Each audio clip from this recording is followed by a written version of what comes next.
오늘 하느님의 말씀 출애굽기 3장 1절에서 4절 말씀을 함께 합독하도록 하겠습니다. 모세가 그의 장인 미디안 제사장 이드로의 양떼를 치더니 그떼를 광야 서쪽으로 인도하여 하느님의 산 호렙에 이르매 여호와의 사자가 떨기나무 가운데로부터 나오는 불꽃 안에서 그에게 나타나시니라. 그가 보니 떨기나무에 불이 붙었으나 그 떨기나무가 사라지지 아니하는지라. 이에 모세가 이르되 내가 돌이켜 가서 이 큰 광경을 보리라. 떨기나무가 어찌하여 타지 아니하는고 하니 그때에 여호와께서 그가 보려고 돌이켜 오는 것을 보신지라. 하나님이 떨기나무 가운데서 그를 불러 이르시되 모세야 모세야 하시매 그가 이르되 내가 여기 있나이다. 아멘. 오늘 본문 말씀은 한 사람을 부르시고 그 사람에게 또 사명을 주시는 오늘 본문 장면인데요. 여기에 여호와의 사자가 등장하는데 성경 곳곳에 이제 하나님을 하는 여호와의 사자 또 뭐 천사 또 사람으로 이렇게 표현되는 부분들이 있는데 그곳에 따라서 맥락에 따라서 오늘 본문은 여호와의 사자가 다른 천사가 아니라 하나님 자신임을 우리가 알고 오늘 본문을 이해했으면 좋겠습니다. 성경은 죄로 말미암아 영원히 죽을 수밖에 없는 자들을 향한 하나님의 은혜로 구원하시는 구원 이야기입니다. 그 중에서도 오늘 출애굽기 본문은 하나님의 구원 이야기가 가장 잘 표현되어져 있는 책 중에 하나죠. 지난주에 우리가 출애굽기 2장을 통해서 하나님의 백성이 고통 가운데 신음하여 부르짖는 소리를 하나님이 들으셨다라고 하셨습니다. 400년 기간 동안에 애굽 생활하고 있었던 이스라엘 백성들이었었는데 그 기간 동안에 어느 한 날만 이스라엘 백성들의 그 신음소리를 고통 소리를 들으신 것이 아니라 400년 동안 하루 매일매일 순간순간마다 하느님이 들으셨다라는 표현으로 보시는 것이 더 좋을 것 같습니다. 이처럼 히브리 민족이 부르짖는 소리에 하나님은 민감하게 반응하셨죠. 여기 민감이란 단어는 안 나왔지만 하나님은 세밀하게 반응하셨다라는 것입니다. 하나님의 백성이 고된 노역으로 말미암아 노동으로 말미암아 고통당하는 것을 다 알고 계셨어요. 왜요? 하나님은 전지하신 하나님이시기 때문에 그렇습니다. 하나님은 어제도 계셨고 오늘도 계시고 내일도 계시는 하나님은 영원하신 하나님이십니다. 하나님은 창세전부터 계셨고 지금도 계시고 주님이 오실 그날 그 이후까지도 하나님은 영원히 살아계십니다.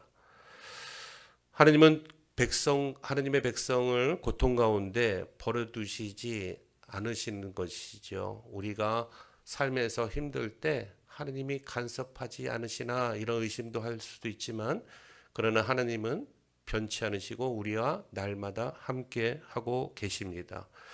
이스라엘 백성들과도 그렇게 하나님은 함께 하셨습니다. 24절에도 하나님이 그들의 고통 소리를 들으셨다. 하나님이 그리고 아브라함과 이삭과 야곱과 맺으셨던 그 언약을 기억하셨다라고 말씀하고 계세요. 아기 엄마는 아기의 울음소리를 누구보다도 아주 민감하게 반응을 합니다. 아기가 칭얼대면 그 소리를 가장 먼저 민감하게 반응하는 것이 아빠가 아니라 바로 엄마라는 사실입니다. 그렇지 않습니까? 내 아기가 칭얼거리면 바로 즉각적으로 고개가 그 아기한테로 향하게 되죠. 이와 마찬가지로 하나님의 백성이 고통당할 때 또 신음할 때 우리 하나님은 우리 사람보다도 엄마보다도 즉각적으로 우리에게 반응하십니다. 성경에는 하나님께서는 하나님의 백성이 눕고 일어나는 것을 다 알고 계신다, 이렇게 말씀하고 계십니다. 또 성경에 보면 하나님께서 기억하셨다, 기억하신다라는 표현이 여러 군데에서 나오고 있는데, 이처럼 하나님은 언제나 우리를 잊으신 적이 없다는 사실입니다. 반면에 사람은 어떻습니까? 사람이 기억하는 것에는 한계가 있죠. 왜요? 하나님은 영원하시지만 사람은 한계점이 있습니다. 오랫동안 기억하고 싶지만 잊을 때가 많이 있습니다. 여러분, 예수님을 믿고 하나님을 아버지로 섬기고 있지만 그 하나님을 일상에서 24시간 내내 그 하나님을 기억하며 살아가시는 사람은 여기에 단 한 사람도 없을 것입니다. 죄송합니다. 우리가 그래요. 그래서 우리는 하나님을 자주 잊을 때가 많다는 것입니다. 그래 놓고 하나님께서 우리를 잊으신 것은 아닌가라고 하나님을 불평하며 하나님을 오해하기도 합니다.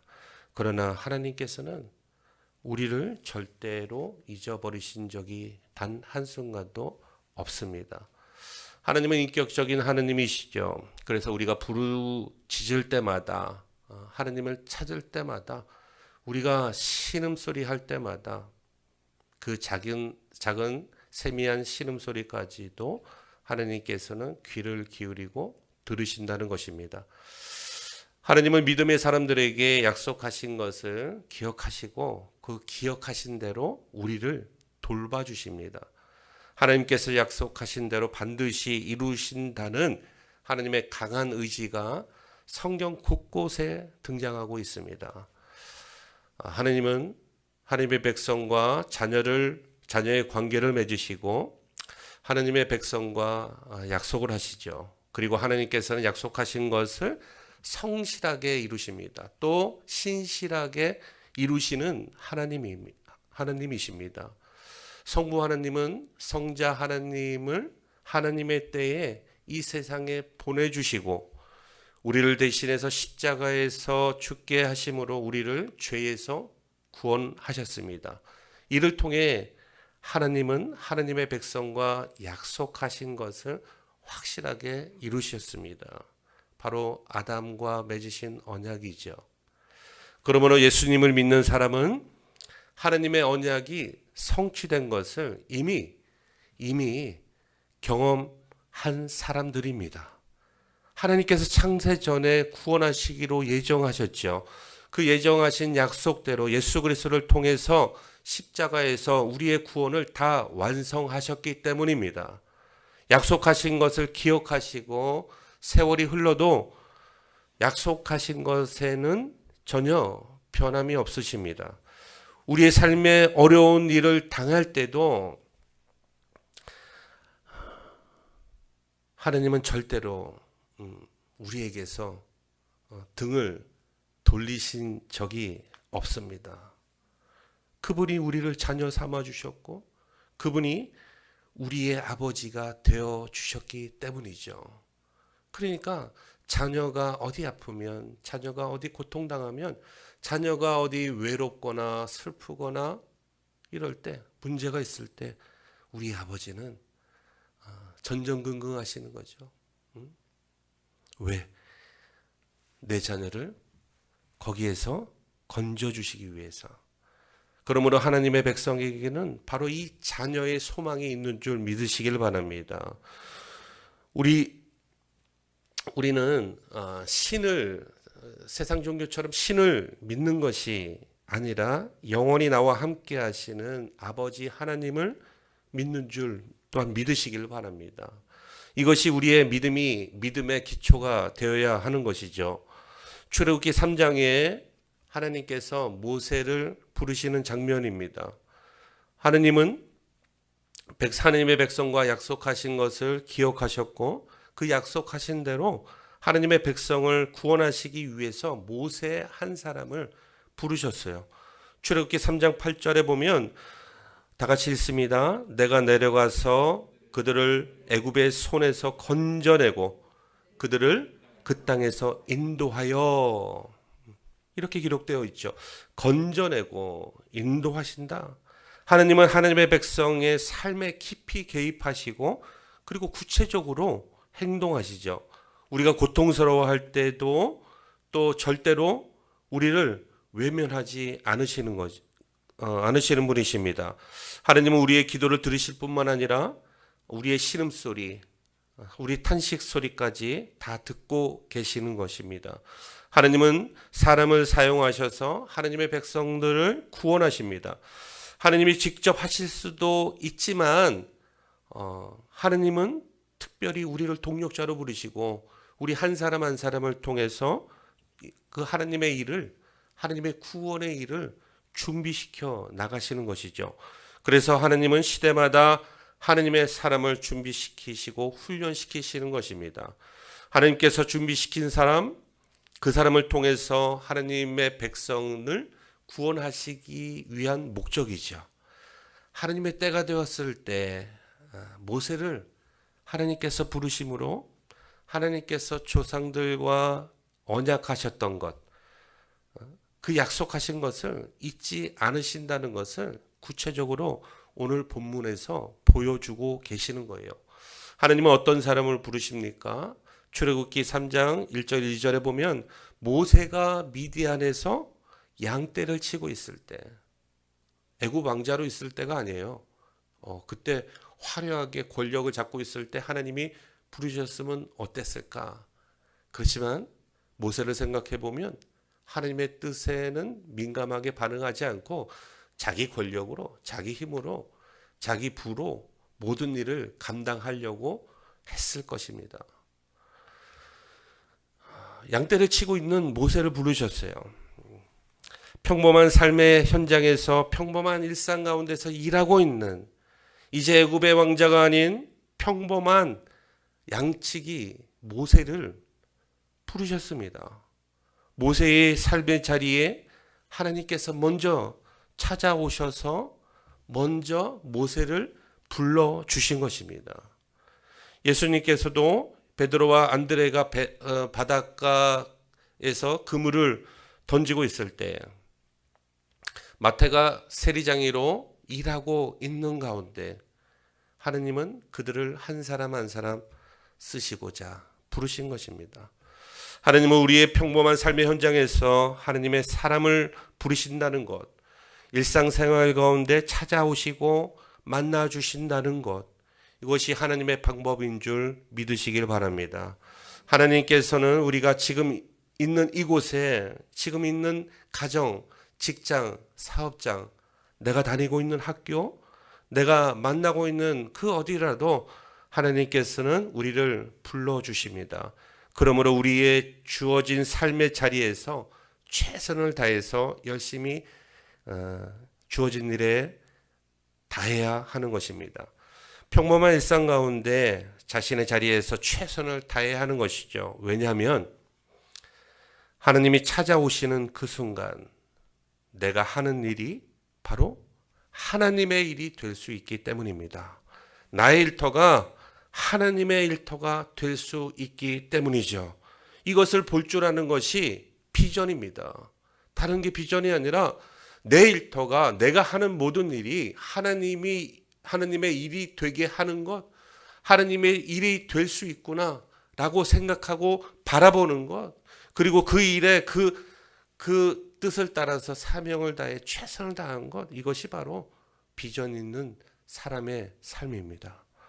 하나님께서 내 삶 가운데 찾아오시면 내 삶은 더 이상 평범한 삶이 될 수 없죠. 특별한 인생이 되는 것입니다. 우리나라 사람들은 특히 이 특별한 것, 스페셜한 것, 이런 걸 참 좋아하는 것 같아요. 안 그렇습니까? 스페셜한 인생, 스페셜한 사람, 특별한 사람. 일상에서 하나님께 쓰임받는 모두가 스페셜한 인생이 되기를 예수님의 이름으로 축복합니다. 이 스페셜, 하나님 앞에 쓰임받는 스페셜한 인생이 되어야 되는 것이죠. 애굽 왕자가 미디안에 있을 때, 애굽 왕자가 미디안에서 양떼를 치며 초라하게, 평범하게 무려 40년을 그냥 무의미하게 살아왔습니다. 그 자신이 생각하면 얼마나 무의미했을까요? 맨날 반복되는 일상, 맨날 반복되는 환경, 아무것도 없고 40년 동안 그에게 아무 일도 일어나지 않았습니다. 내 인생이 이렇게 끝나는 것 아닌가 싶을 때 어느 날 하나님께서 하나님의 때가 되어 모세를 직접 찾아오셨습니다. 광야에서 보낸 40년의 시간이 모세를 완전히 바꾸어 놓았던 것이죠. 이제 모세는 어떻습니까? 나이가 80세 된 노인입니다. 늙었습니다. 자신감도 잃었고 기력도 없습니다. 하고자 하는 의욕을 다 잃어버렸습니다. 그러나 모세가 광야에 있는 동안 하나님께서는 모세를 새롭게 빚으셨던 것이죠. 하나님은 평범한 일상 가운데 모세의 모난 부분을 하나하나 다듬으셨습니다. 그 많은 혈기, 그 많은 욕심, 그 많은 권력, 그 많은 부, 내가 누려왔던 것, 40년 동안 내가 누려왔던 것, 이런 것들 하나하나 다 내려놓게 하셨습니다. 그 모든 것이 헛되다는 것을 모세가 깨닫게 되었죠. 모세를 쓰시기 위해서 광야에서 훈련시키신 것입니다. 누가? 하나님이. 아무것도 없는 무의미한 광야 생활이지만 하나님의 원대한 계획이 모세에게 있었던 것입니다. 여러분들 중에도 삶이 무료하시고 무의미하신 것처럼 그렇게 느껴지십니까? 하나님의 원대한 그 계획을 꿈꾸시길 바랍니다. 어떤 계획이 나에게 있는지 그 계획을 비록 주님이 오실 때까지 그 계획들이 펼쳐지진 않을지라도 그 계획을 품고 그 꿈을 품고 이 땅을 살아가시길 준비하시기를 예수님의 이름으로 축원합니다. 광야에서 뭐가 필요하겠습니까? 뛰어난 실력이 필요합니까? 뛰어난 재주가 필요합니까? 자신을 꾸밀 필요도 없지요. 사람을 의식할 필요도 없습니다. 자신을 드러낼 필요도 없지요. 야막이나 탐욕이 그 광야에서는 절대로 필요하지가 않습니다. 허세를 부리지 않아도 돼요. 만약에 그 광야에서 혼자 허세를 부린다 그러면 누가 보면 그 사람 미친 사람이라 그럴 거죠. 광야에서는 자신의 주어진 삶에 최선을 다하고 자신의 하루하루의 삶을 살아가면 되는 거예요. 바로 이런 훈련을 통해서 하나님은 모세를 준비시키셨습니다. 그러므로 광야에서 이제 하나님을 만날 수 있게 되는 것이죠. 하나님을 경험할 수 있게 됩니다. 본문 3장 1절 2절 보시면 하나님은 호렙산 떨기나무 가운데 불꽃 가운데서 모세를 부르셨습니다. 모세야, 모세야. 그런데 그 떨기나무에 불이 붙었는데 떨기나무가 희한하게 타지 않습니다. 그분은 이상한 불 같아요. 그래서 모세가 다시 돌이켜서 그 떨기나무를 쳐다본 것입니다. 그 불이 붙은 채로 떨기나무가 그대로 있는 거예요. 더 선명하게 보였을지도 모르겠습니다. 그불은 타지 않는 살아있는 하나님의 불입니다. 떨기나무는 이스라엘을 상징하죠. 당시 이스라엘 민족은 고난과 시련을 400년 동안이나 경험했습니다. 이스라엘의 모습은 마치 이제 불타오르면 금방이라도 사그라질 것 같은 그런 떨기나무와 같았던 것이죠. 이스라엘 민족은 애굽에서 고된 노역과 학대 속에서 고통 속에 하루하루 무려 400년 동안이나 보내야 했습니다. 그런 고난의 세월이 계속되었고 금방이라도 그 민족 자체가 없어져 버릴 것 같았습니다. 많은 주변 이방 민족들이 하나님의 선민 이스라엘 민족이 하나님의 보호하심 속에 있다 그러면서 도대체 너희의 하나님은 어디에 있냐? 그 수도 없이 조롱했을 것입니다. 왜요? 400년 동안이나 하나님은 아무 말씀도 안 하셨기 때문이죠. 잠잠히 이스라엘 백성들이 훈련받기를 바라셨던 것입니다. 이스라엘 민족은 400년이 지났지만 사라지지 않았어요. 떨기나무에 불이 붙었으나 사라지지 않은 것처럼 이스라엘 민족은 사라지지 않았습니다. 왜 그렇습니까? 하나님의 불이 함께 하시기 때문입니다. 세상 사람들이 보면 불이 붙으면 이제 금방 끝장났다라고 생각하겠지만 하나님의 불이 붙으면 우리 하나님의 사람들은 더 활활 타오르는 줄 믿으시기를 축복합니다. 또 떨기나무는 무엇을 상징할까요? 바로 모세의 모습을 상징하기도 합니다. 광야에서 40년을 보낸 모세의 모습은 어떻습니까? 어떨 것 같으세요? 화려할까요? 매우 초라했어요. 내세울 것이 하나도 없는 모세였습니다. 모세는 이제 자신감도 잃어버렸죠. 왜요? 80세가 되어서 무엇인가를 할 수 있다고 전혀 생각할 수조차 없었기 때문입니다. 자기가 갖고 있었던 단점, 혈기도 다 죽어버렸어요. 모세는 온유해졌습니다. 그렇다면 이 떨기나무에 붙은 불은 무엇을 상징할까요? 바로 하나님을 상징합니다. 하나님께서는 불로 이스라엘 민족과 함께 하셨죠. 광야에서 이제 이스라엘 백성들을 애굽에서 400년 동안 종살이했던 이스라엘 민족을 모세 한 사람을 부르시고 하나님의 때가 되어서 이제 광야로 출애굽 시켜 주셨는데 그 광야에서는 아무것도 없는 광야에서는 매일같이 만나를 먹여주시고 불기둥 구름 기둥으로 하나님이 주야로 그들을 보호해 주시고 그들을 인도하시는 장면이 있죠. 그처럼 하나님께서는 불로 이스라엘 민족과 함께 하셨기에 그 고난 속에서도 살아남을 수 있었던 것입니다. 고난보다 중요한 것은 뭡니까? 하나님의 임재입니다. 하나님의 임재가 나를, 하나님의 불이 나를 온통 뒤덮고 있다고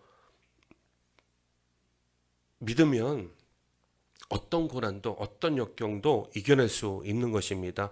고난이 아무리 힘들지라도 하나님이 함께 하시면 그 고난의 두려움도 사라지게 될 것입니다. 떨기나무에 불이 붙으면 당연히 떨기나무는 죄가 될 수밖에 없죠. 연약하고 볼품없고 초라한 우리는 마치 이 연약한 떨기나무와 같은 것입니다. 그런데 떨기나무에 붙은 불은 사라지지 않고 계속해서 타오르고 있는 것이죠. 조금도 흔들림이 없습니다. 하나님이 우리와 함께 하시면 하나님의 불로 말미암아 우리는 어떤 역경도 이겨내는 줄 믿습니다. 내가 힘이 있어서 능력이 있어서 이겨내는 것이 아니라 하나님의 불꽃이 나를 하나님의 불로 활활 타오르게 하시기 때문에 나는 어떤 역경도 이겨낼 수 있는 것입니다. 하나님 없이 우리가 세상에서 무엇을 시작하는 것의 결과는 어떻습니까? 풀보듯 뻔하지요. 열매가 있는 것 같지만 그 열매는 온전한 열매가 아니에요. 또 열매가 있는 것 같지만 풍성이 있는 것 같지만 그 열매는 영원한 것이 아닙니다. 우리가 무엇을 하든지 하나님께서 도와주셔야 하는 것입니다. 무엇을 하기 전에 하나님의 도우심을 구하십시오. 학생은 공부하기 전에 하나님의 도우심을 구하는 거예요. 직장인은 어떻습니까? 출근해서 업무를 보기 전에 하나님의 도우심을 구하는 겁니다. 내가 할 수 있더라도 하나님의 지혜로 이 업무를 능히 감당할 수 있게 해달라고 하나님의 도우심을 구하는 겁니다. 사업하는 사람은 어떻습니까? 오늘 하루 사업하는 것, 장사하는 것, 이거 내가 실력으로 내 능력으로 다 감당할 수 있지만 그래도 그것을 놓고 내려놓고 하나님 앞에서 구하는 것입니다. 하나님의 도우심을 구하는 것입니다. 가정에서는 무엇을 합니까? 하루를 시작하기 전에 우리 가정에 속한 우리 자녀들, 내 남편, 내 아내 일상에서 하나님의 도우심이 있기를 하나님 앞에 간절히 구하여야 합니다. 그러면 하나님이 들으시고 여러분들의 일상을 이 모양 저 모양으로 보살펴 주실 줄로 믿습니다. 하나님의 도우심을 받으면 우리가 넉넉히 감당할 수 있는 것이죠. 모세는 자신이 가진 힘을 빼는데 무려 몇 년이 걸렸습니까? 40년이 걸렸어요. 고래심줄 아닙니까? 40년 동안 힘을 빼는데 시간이 걸렸으니 40년이 지난 후에 모세가 내세울 것이 하나도 없게 되었을 때 하나님께서 먼저 모세를 찾아 오신 것입니다. 모세가 하나님께 먼저 간 것이 아니라 하나님이 우리를 직접 불러주셨습니다. 우리도 마찬가지입니다. 우리는 우리의 힘으로 무엇인가 하려고 고집부리는 적이 상당히 많죠. 그러나 우리가 가진 힘을 다 빼야 하나님께서 우리를 사용하십니다. 우리가 가진 힘이 뭡니까? 내 능력도 내가 가진 힘이 될 수 있죠. 내가 가진 돈, 얼마나 많은지 모르겠지만 그것도 내 능력이 될 수 있습니다. 내가 의지하는 게 모든 것이 내 힘이죠. 권력을 의지하고 사람을 의지하고 내 학벌을 의지하고 내 직장을 의지하고 내 사업장, 우리 부모님의 물려주실 유산을 의지하면 그것이 바로 내 힘입니다. 우리는 내가 가진 힘이 전혀 없을 때 하느님을 바라볼 수 있는 여유가 생기는 것이죠. 참 이상하지 않습니까? 돈 많이 가졌을 때 하느님을 더욱더 바라보면, 하느님을 더욱더 사랑하면 참 좋을 텐데 우리는 죄성이 있어서 돈이 많이 있으면 먼저 생각하는 것이 골프 치러 가고 해외여행 다니고 뭐 살까, 이거 살까, 저거 살까, 자녀에게 얼마를 물려줄까, 자녀를 유학 보낼까, 이 생각부터 먼저 하는 것이 참 안타깝습니다. 나의 힘을 하나님 앞에 다 내려놓으십시오. 그러면 하나님께서 그때부터 내가 하려고 하는 것보다도 더 큰 능력으로 나에게 역사하실 줄 믿습니다. 하나님께서 우리를 붙드시면 우리는 소멸하지 않아요. 세상의 방법과 세상의 이치로 보면은 불이 붙으면 사그라질 것 같은데 하나님의 불이 붙으면 더욱더 활활 타오르는 그것을 우리는 경험하게 될 것입니다. 하나님의 불을 품고 사는 사람은 언제나 가슴이 식지 않는 법입니다. 우리는 떨기나무 같다고 했죠. 연약합니다. 세상에 불이 붙으면 금방 사그라질 것 같은데 그러나 하나님께서 사라지지 않는 불로 우리와 함께 하실 때, 우리를 감싸 주실 때 우리가 복되게 살아가는 줄 믿습니다. 여러분의 삶에 하나님의 불이 타오르시길 바랍니다. 매일의 일상에서 하나님을 찾으십시오. 언제 어디서나 하나님을 찾으십시오. 하나님께 우리가 부르짖을 때 하나님께서 반응하십니다. 하나님께 우리가 부르짖을 때 하나님께서는 적극적으로 내 삶에 개입하시고 행동하십니다. 하나님께서는 우리의 신음소리까지도 귀를 기울여 주십니다. 우리를 향한 하나님의 언약을 그리고 성실하게 신실하게 이행하십니다. 그러므로 우리에게 일어나는 모든 일에 우연이 없다는 사실입니다. 하나님의 계획에 따라서 다 일어나는 거예요. 하나님께서 우리를 찾아오시면 우리의 삶의 새로운 일이 일어나게 되죠. 매일 일상 가운데 하나님을 경험하시는 여러분 되시기를 바랍니다. 거룩한 하나님의 임재 앞에 여러분들이 가지고 있는 것, 이것 없으면 진짜 안 될 것 같은 것, 죽을 것 같은 것, 여러분의 자존심, 명예, 돈, 권력, 여러분들이 지고 가고 있는 모든 것, 소중하게 여기는 모든 것, 그분 앞에 다 벗어버리고 모세처럼 신을 다 벗고 주님 앞에 홀로 마주 서십시오. 그것만이 하나님께 쓰임받는 유일한 길입니다. 사랑하는 성도 여러분, 하나님의 부르심에는 여러 가지 이유가 있어요. 그러나 그 이유는 단 한 가지로 귀결될 수 있습니다. 어느 한 사람도 이유 없이 부르신 자는 단 한 사람도 없습니다. 하느님의 부르심에 대한 이유를 알지 못할 때 우리의 삶은 잘 되는 것 같지만 삶에서 늘 가는 길이 어딘지 몰라서 방황할 수밖에 없는 것이에요. 혹시 나를 부르신 이유를 생각해 보신 적이 있습니까? 지금 내가 이 자리에 앉아 있는 이유를 생각해 보신 적이 있습니까? 모세를 찾아오신 하나님을 매일의 일상에서 만나는 복이 있기를 예수님의 이름으로 축원합니다. 구원은 모두에게 주시는 하나님의 선물이죠. 구원받은 모든 자들은 하나님의 나라를 전파하는 그런 자로 살아가야 되는 것입니다. 부르심에는 목적이 있어요. 부르심의 방법은 다 달라도 내 백성을 인도하여 내라라는 모세에게 명령하셨던 것처럼 이 목적은 어느 누구에게나 동일합니다. 지금도 하나님의 백성들은 구원의 손길을 기다리고 있습니다. 어젯밤에 20대, 30대 젊은 청년들이 149명이나 안타깝게 죽어가는 사고가 있었습니다. 바로 할로윈 전야제에 참여하려고 거기 가서 쾌락과 즐거움과 그것을 쫓아서 나갔다가 한 주점에서 압사 사고를 당했죠. 여러분들 그 영혼을 위해서 불쌍히 여기시고 그 유족들을 위해서 하나님의 위로가 있기를 기도해 주시길 바랍니다.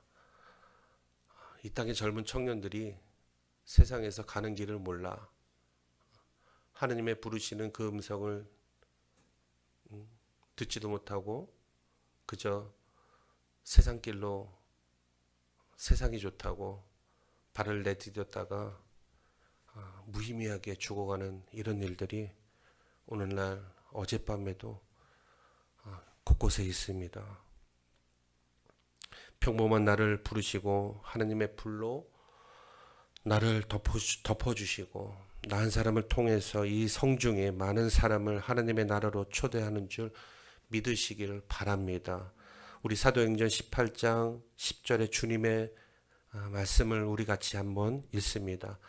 내가 너와 함께 있음에 어떤 사람도 너를 대적하여 해롭게 할 자가 없을 것이니 이는 이 성중에 내 백성이 많음이라 하시더라. 모세에게도 하나님께서 말씀하셨던 것도 동일하죠. 너와 함께 있음에 하나님의 불꽃으로 떨기나무 가운데 그 불이 영원히 꺼지지 않는 불로 함께 나와 함께 하시는 그 사람은 어떤 어려움도 역경도 또 어떤 대적도 해롭게 할 자가 없을 것이고 예수님께서 말씀하신 대로 이 성중에 내 백성이 많음이라 하시더라. 이 사명이 우리 모두에게도 하나님께서 주신 줄로 믿으시고 이 사명을 감당하시는 여러분들 되셔서 하나님 나라에 여러분들 하나님의 일꾼으로서 하나님 나라의 하나님의 백성들로 점차 채워가시는 여러분들 되시기를 바라겠습니다. 하나님 나라가 여러분 한 사람 한 사람을 통해서 점점 확장되어져 나가기를 간절히 바라는 것입니다. 하나님이 떨기나무와 같이 연약한 자들에게 성령의 불로 함께 하실 때 떨기나무가 영원히 사라지지 않는 것처럼 우리가 주님의 부르심에 순종하여 하나님 나라의 사명을 감당하면 영원히 타지 않는 불꽃으로 하나님의 불꽃으로 여러분을 지켜주시고 여러분의 가정을 지키시고 여러분의 직장과 사업장과 자녀가 다니고 있는 학교들마다 하나님의 불꽃으로 함께 하심으로 말미암아 여러분을 영원한 저 천국으로 안전하게 인도하시는 줄 이 말씀으로 간절히 축원합니다. 기도하겠습니다. 하나님